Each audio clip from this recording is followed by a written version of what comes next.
So now we have map 3 of ConboxT versus EnvyUs on Volskaya. Because the final score was 3-1, of course that means that ConboxT wins this map. And we have a Widow. Oh, this is cool. This is cool. EnvyUs is one of the only teams to kind of do things like that, which is to flex their support, Harry Hook, which is kind of like their Lucio player most of the time, onto a DPS. Or he was known for like doing the soldier stuff on Gibraltar back in early July, I'd say. Like before the McCree buffs of like mid-July and stuff.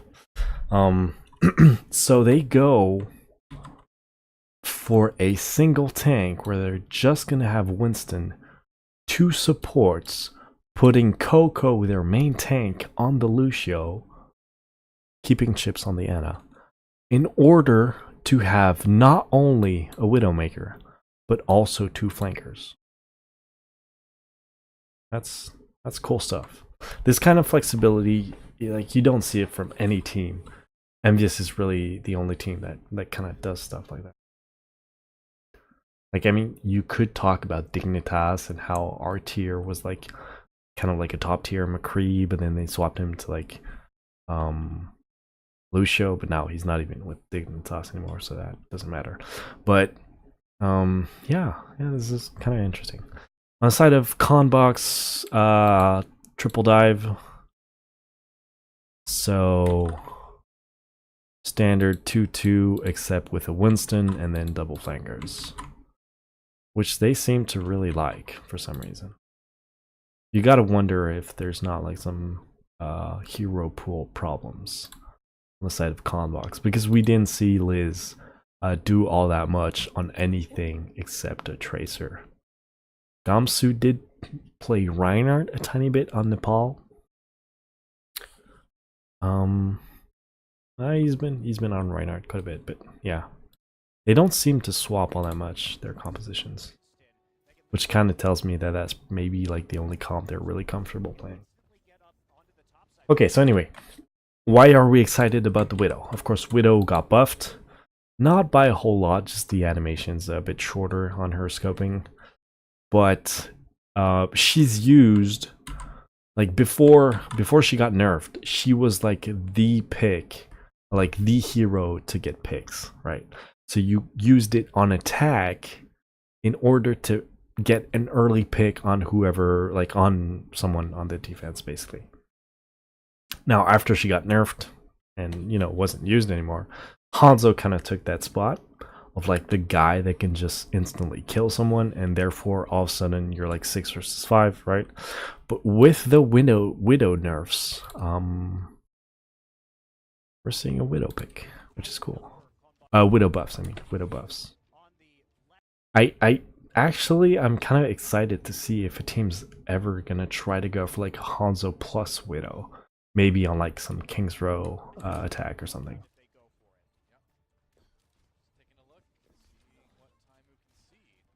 All right, so ConboxT is not defending up close. By the way, like two flankers, they're not. I'm not sure why you would run double flankers or like this entire composition on the first point. It's like you're saying, okay, we're not going to defend any kind of choke point at all.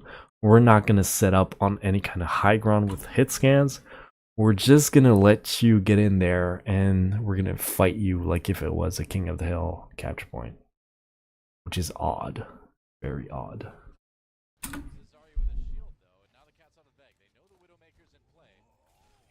Ooh, that flick. That was a cool flick.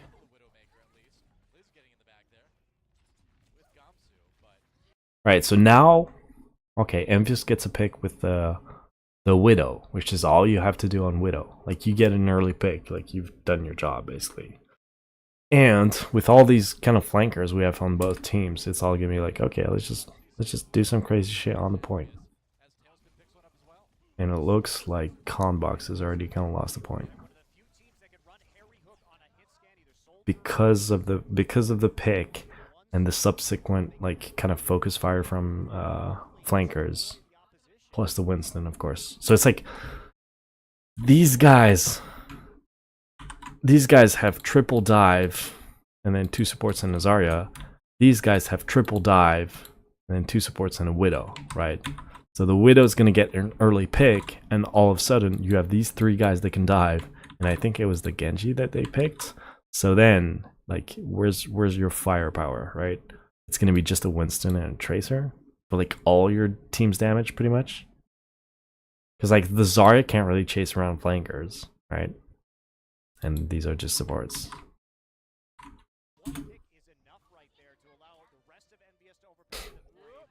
And yet somehow like Conbox wins this map, apparently.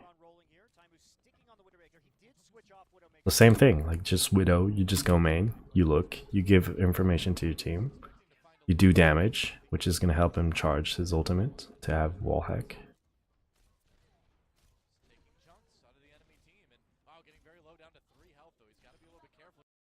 And there we go, we have a pick on Ana nonetheless. Is it going to be enough though? They use Nano on the Genji. They like to use this new like over the shoulder third person camera thing on like people who ults. I think on Genji it looks alright, but when they do it on like a McCree that's doing high noon, I don't like particularly like it. I don't think it gives you like a good sense of like where everyone is, or what the actual McCree is like seeing. I don't know, because like the camera is supposed to be offset because you're on the side of like one of the guy's shoulder, right? So I don't know how that impacts what we're seeing on screen, right? If like we're seeing the exact same angle from like the McCree, but that wouldn't make any sense. I don't know, it feels kind of awkward. I think on Genji it's alright though.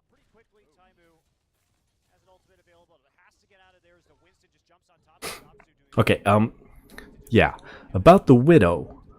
Picks are great when the defense has to run back a really long distance to get back to the point, right? But on the second point of a 2CP map, that's not the case, right? Like the respawn is just like right behind. So you can't afford to like get a pick and then that gives you an advantage and then you're able to like snowball the entire thing. That's harder, right? On these second points, you need to wipe everyone, right? So here, I think they need a Zarya. They need a Zarya, just, you know, charge up that Graviton, use a combo, wipe everyone, and then you have the point. Whoops. I messed that up. Let's go back to where we were. We were about here, I'd say.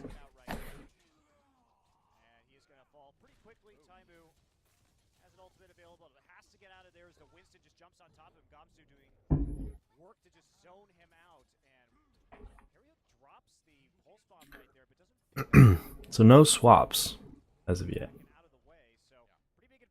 Like especially when you have wall hack, like you can just pop the wall hack, swap to something, and then. Then again, like one of the problems with like doing these kind of complicated flex swaps with like your support putting it on a DPS character, your main tank putting it on a Lucio, right? In this situation, if they want a Zarya, they need to swap this guy to Zarya, put this guy back onto Lucio, and then maybe swap out the Widow for some other DPS. So it's more complicated in terms of like what you need to do to go back to kind of like a standard comp. Which is like, it's all about organizing a system where you can kind of like you just make a call and everyone knows what they're swapping to. But then that doesn't necessarily match up to like what ults you have at that point. So, you know, they're still going for this push because they had sound barrier on Coco and they had wall hack, so they're just kind of trying it, going for it. Doesn't look like they're doing too much though.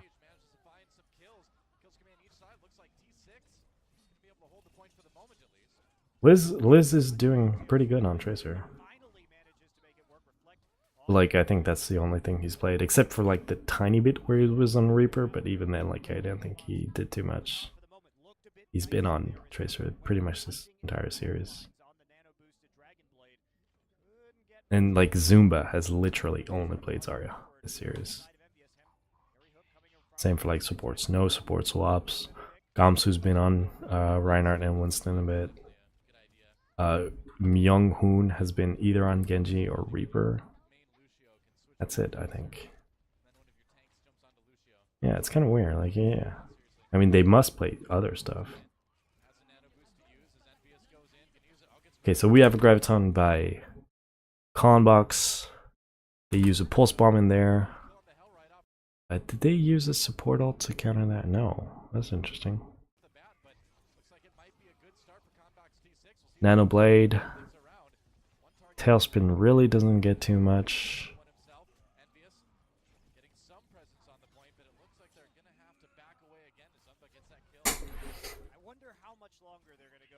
Good solid defense by Conbox thus far. Okay, now we see the swap. We see the swap to a McCree by Taimu. And they also swap off the Genji for a Roadhog. Are they still staying in a 1-2 comp? They're not putting Harry Hook back on Lucio, it seems. At least not yet.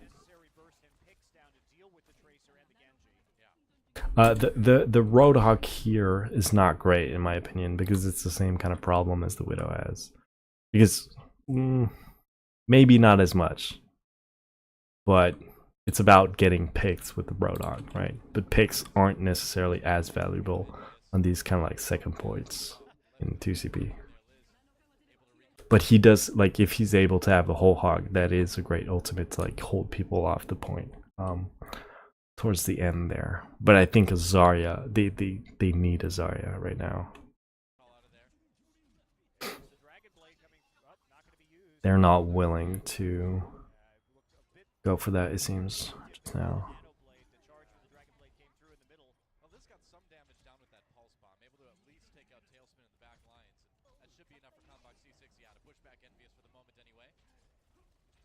Conbox is just kind of holding on. Taimu has High Noon. Like, even if you have High Noon, you don't have any kind of Zarya barrier to protect that High Noon, right? The only thing you can do, well, two things. You can either sound barrier when you're doing the High Noon, but that seems a bit odd to do. And even then, like, well, I guess they don't have any. Oh, they do. They have the sleep, right? So you don't have anything that can cancel out Anna's sleep if you go for the High Noon.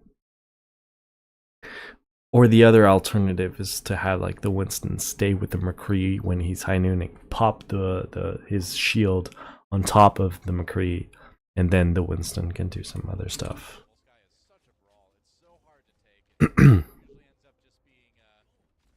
But yeah, like, not having Zarya for this last phase is problematic, I'd say.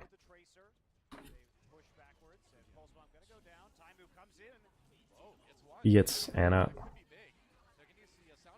Ooh, that was a good sleep by Chips. Tracer's really not easy to hit with those.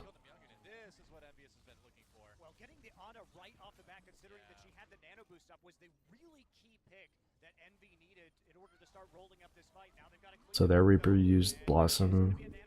There goes Nano on the Zarya.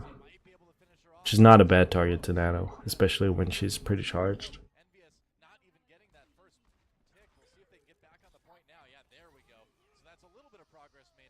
See, EnvyUs is getting kills. Are they gonna cap here? They might cap.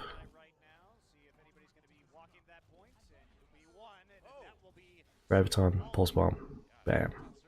Another pretty good combo. See, they're not capping. It doesn't matter how many kills you get. If you can't wipe the enemy team, they're pretty much always going to be able to reinforce. Because the respawn is just ridiculously close. And finally, we see the swap. Finally, we see the swap from Coco back to Reinhardt, Internet Hulk back to Zarya, and then Harry Hook on Lucio. Which I think at this point, like, they've been doing this for like 5 minutes. This swap should have happened at least 2 minutes ago, in my opinion.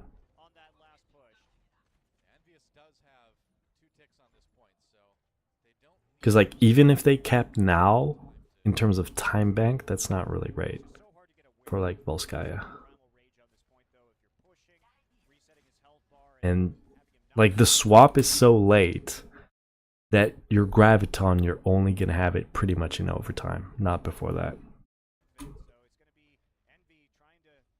So yeah, the swap should have happened like a long time ago. I like this flexibility that they have, EnvyUs, right?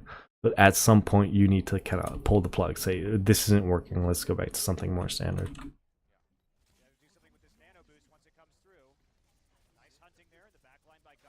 Maybe a bit of overconfidence on the side of EnvyUs, because they're up 2-0, they're not bothered too much. The Lucio dancing.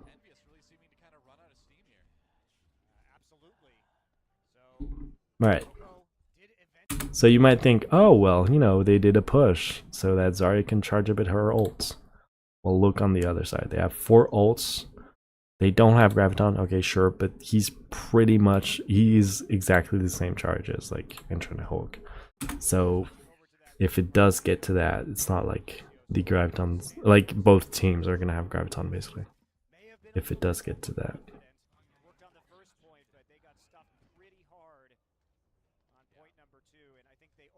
I think I'm taking too long in these videos. I'm probably just pausing too much.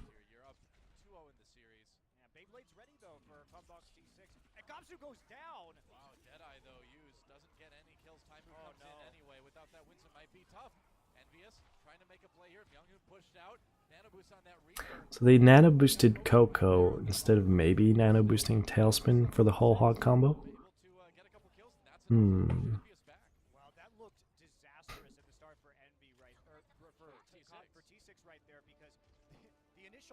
I guess you wouldn't want your nano boosted whole hog to get slept by the Ana, I guess. But, you know. Yeah, I guess it makes sense. Because that way the Ana has to sleep the Reinhardt, and therefore doesn't have sleep to cancel out the whole hog by the road hog. I guess is alright in terms of like making decisions. Okay, Conbox, they're still playing the same comp. It's still you know, a 2-2 dive comp with like a dive tank and then double flankers. Side of EnvyUs, they're going not for a Mei, but we see more Roadhog, but they use a Reaper along with that. So double shotguns. So you have some pick potential here, but mostly a lot of tank damage and tank damage right here. Plus then in terms of combo, you can go Graviton plus Whole Hog, you can go Graviton plus Death Blossom, but more importantly, you can nano Death Blossom, and you can also nano and Whole Hog. It's a very versatile comp that we see quite a bit of. 3-2 comp, so 3 tanks, 2 supports, and then just a Reaper in there. Fairly standard.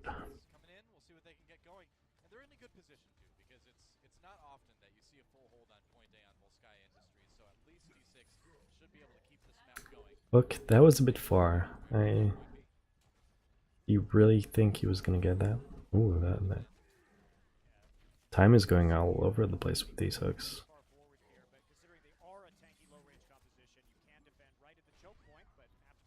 So they weren't really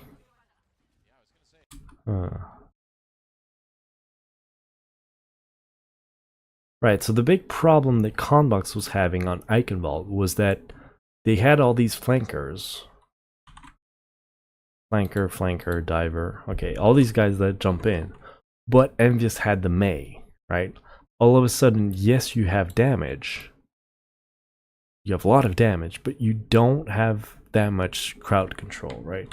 Your crowd control comes from Graviton and Earth Shatter, which you don't have because it's the first push. And then you have single target crowd control from the sleep, which is hard to hit on these kind of very mobile flankers. Like on the Winston, it's pretty easy. On the others, not too much. But then it's only like the hook, right? So you don't have Mei constantly freezing. You don't have Mei putting walls and being annoying. You don't have Mei with her Blizzard comes. So yeah, it's kind of hard to deal with these flankers, which EnvyUs could have easily guessed that ConboxT was going for, since they've pretty much been playing this entire series.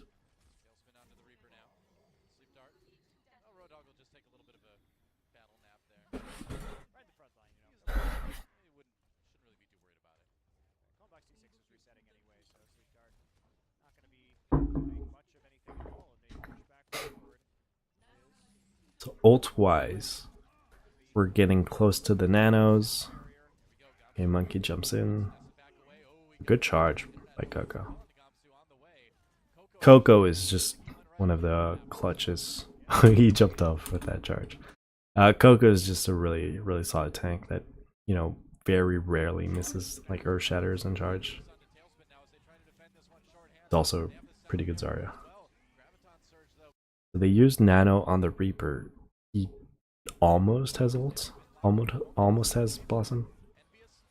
But yeah, he's able to...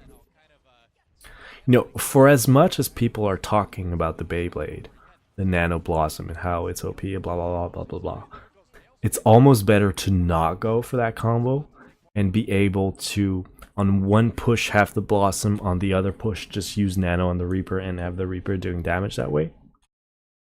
If you can make that work, it's great, because you're just having great ult usage. You're saving lots of ults when you do that. But then again, if you're not able to actually defend, then it doesn't fucking matter. So ConboxT gets first point.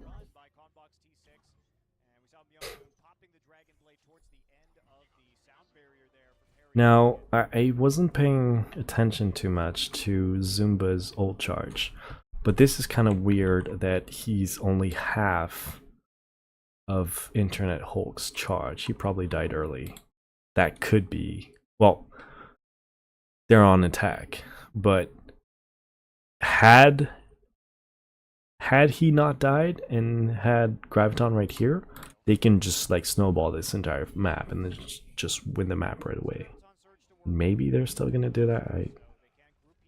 I don't know. So Pulse Bomb gets nothing. Primal Rage just to be disruptive. Okay, did we use... Wait, where's the Nano? Oh, so Chips swapped to Tracer. Did he die? Did he die early and then just come back as Tracer? It looks like it. Yeah, he just dies.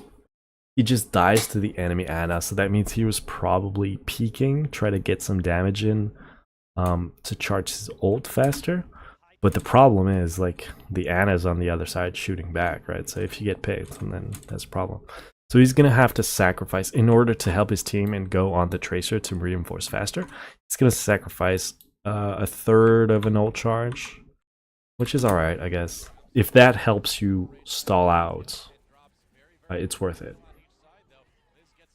But I don't know how good Chips is on Tracer.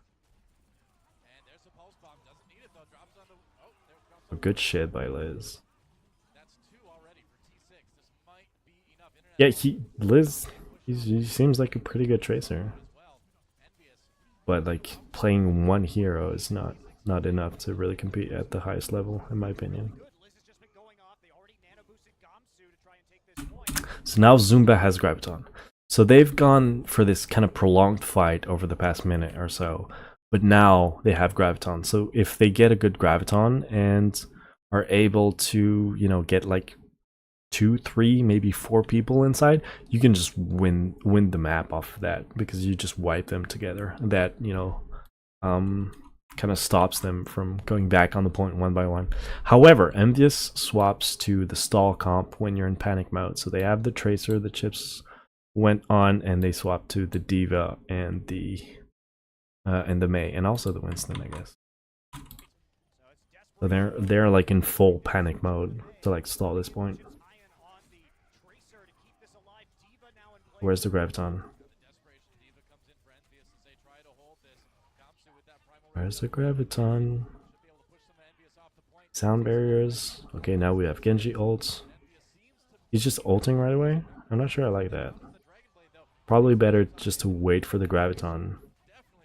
There's the Graviton. It doesn't get anything. Like, he got Diva in the Graviton, and Diva was gonna die right away, and he got Mei. Mei's just gonna Ice Cube, and then it's kind of a waste of an ult. So, not great usage there. Probably kind of being excited of like potentially taking a map off of EnvyUs. So, making these kind of questionable decisions. Oh, good sticky there. Sticking a Lucio like that in the middle of a fight is not easy at all. And this fight has pretty much lasted like 2 minutes already. Just really chaotic. They just need to clean out Chips now. Chips went back onto Ana actually, so that they could have more healing, and that's it. That's game. So ConboxT strikes back. I think EnvyUs could have closed this out 3-0 had they gone for the swap to Zarya that I talked about so much a bit earlier. They did eventually go for it, but at some point you need to make that decision a bit faster. And of course, at the end there, that was Gamsu, who was a former League of Legends top laner for Dignitas and Fnatic.